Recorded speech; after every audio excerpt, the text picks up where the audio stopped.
el Madrid moderno empezó con Santiago Bernabéu, el actual está bajo las órdenes de Florentino Pérez, y tanto un dirigente como otro necesitaron en sus equipos gente de su máxima confianza, con buenos perfiles en la negociación y planificación deportivas. Si el de Almansa contó con Raimundo Saporta, el denominado ese superior tiene a su lado a José Ángel Sánchez, Haas, e Juni Calafat, director general y responsable de scouting del club, respectivamente. Precisamente, Calafat ha sido y es una pieza clave en la política de fichajes del Madrid que ha cambiado radicalmente durante los últimos años. Si a inicios de este siglo, Florentino irrumpía en la faceta pública con la llegada de Luis Figo, que entonces militaba en el Barça, y seguía con las contrataciones de Zinedine Zidane, David Beckham, Ronaldo Nazario y Michael Owen, inaugurando la época de los Galácticos, ahora han cambiado las tornas. José Ángel Sánchez y Juni Calafat son dos de los hombres fuertes de Florentino Pérez en el Real Madrid. Porque el Madrid está apostando por fichajes de jóvenes que, antes de dar el estirón, se ponen a tiro en el mercado. El último de ellos es el de Franco Mastantuono, una incorporación con el sello personal del propio Calafat. El jefe de captación de promesas internacionales fue enviado a Buenos Aires por Florentino para impedir que el argentino firmara con el PSG, cuestión que consiguió en apenas unas horas, pero el del medio centro de River Plate es uno de los muchísimos jugadores que ha conseguido Calafat para el Madrid. Calafat, nacido en España pero criado en Brasil, llegó a Chamartín en el año 2014 y, durante esta larga década, ha hecho un buen tándem con Haas. Mientras este último se ha ocupado de cuestiones de carácter más técnico y burocrático, Calafat se ha encargado de entablar negociaciones directamente con los jugadores y con sus entornos, además de seguirles durante largas temporadas antes de lanzarse a por ellos. Bellingham, el último galáctico. En el fichaje de Jude Bellingham trabajó mucho Calafat, que fue el que convenció a Florentino de ir a por el inglés después de 3 años despuntando en el Borussia Dortmund. Pocos conocían entonces al 5, pero rápidamente se rentabilizaron los 100 millones de euros de su traspaso, y el jugador derribó todo tipo de puertas en su primer año como madridista, donde consiguió más de una veintena de goles.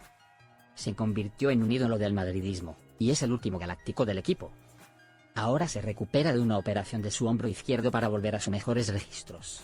Arda Güler, el futuro que está aquí. Juni Calafat y Arda Güler, celebrando la Copa de Europa ganada en 2024 en Londres. Otro futbolista capital que logró Calafat para el Madrid fue Arda Güler. Al igual que Jude Bellingham, llegó en el verano de 2023 por poco más de 25 millones de euros, superando la cláusula de rescisión que tenía con el Fenerbahce. El joven turco era visto como un diamante en bruto y el futuro del fútbol continental. A pesar de no haber tenido muchas oportunidades, poco a poco ha ido teniendo más minutos, y apunta que será importante el curso siguiente con Xabi Alonso. Camavinga, el multiusos. Eduardo Camavinga fue fichado en el verano de 2021 y a última hora, cuando todos esperaban a Kylian Mbappé, el francés costó unos 40 millones de euros y, durante este tiempo, se ha convertido en uno de los futbolistas con más proyección. Con solo 22 años, el 6 está llamado a convertirse en un jugador clave en los esquemas de Xabi Alonso, que cuenta con él, y su versatilidad es un punto a su favor. Mendy, el lateral defensivo puro. Ferland Mendy fue otro jugador en el que Calafat intervino para hacerse con sus servicios. El francés tenía el aval de Zinedine Zidane y fue todo muy sencillo, pero el jefe de scouting del Madrid volvió a ser diferencial en la contratación de un lateral defensivo puro que alcanzó su cenit en la campaña 2023-2024. Esta última temporada ha estado lastrado por las lesiones. Vinicius y Rodrigo. Los dos brasileños también fueron una apuesta muy personal de Calafat, gran conocedor del mercado sudamericano y, sobre todo, del carioca. En 2017 ató a Vinicius y en 2018 a Rodrigo. Sobran los discursos para referirse a dos jugadores que llegaron siendo auténticos desconocidos, y se han convertido en dos de los atacantes más importantes del mundo, con un valor de mercado de más 200 millones de euros entre ambos. Militao, un central top. Militao es otro de los futbolistas que Juni Calafat trajo al Madrid.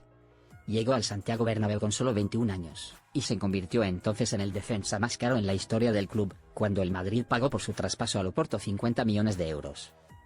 Dio el salto poco a poco y se convirtió en un central top, pero los ligamentos le han jugado una mala pasada durante los 2 últimos años. Valverde, el halcón. Juni Calafat, junto a Martín Odegaard y Fede Valverde. Fede Valverde fue otra de las operaciones que tiene la firma de Calafat. El uruguayo estuvo en la órbita del Arsenal, pero en Chamartín no perdieron de vista el objetivo de hacerse con un futbolista que apenas llegó siendo un niño, con 16 años, y de pajarito ha pasado a ser un auténtico halcón. El 8, heredero de Toni Kroos casi nada, forma parte de la columna vertebral del Madrid. De Odegaard al ojo clínico con William José. Calafat también logró atar el fichaje de Martín Odegaard en el mercado invernal de 2015. El noruego se convirtió en el jugador más joven en la historia del club en incorporarse a la disciplina blanca. solo costó 4 millones de euros, y su proyección era prometedora, que tuvo varias experiencias en calidad de cedido tanto en la Real Sociedad como en su Holanda natal. Aunque terminó en el Arsenal, al no aceptar la alta competencia que iba a tener. Además, Calafat también tuvo un claro acierto al contratar a William José, pero solo estuvo cedido 6 meses. El Madrid no quiso retener al jugador, que luego demostraría su potencial en equipos como la Real Sociedad o el Betis.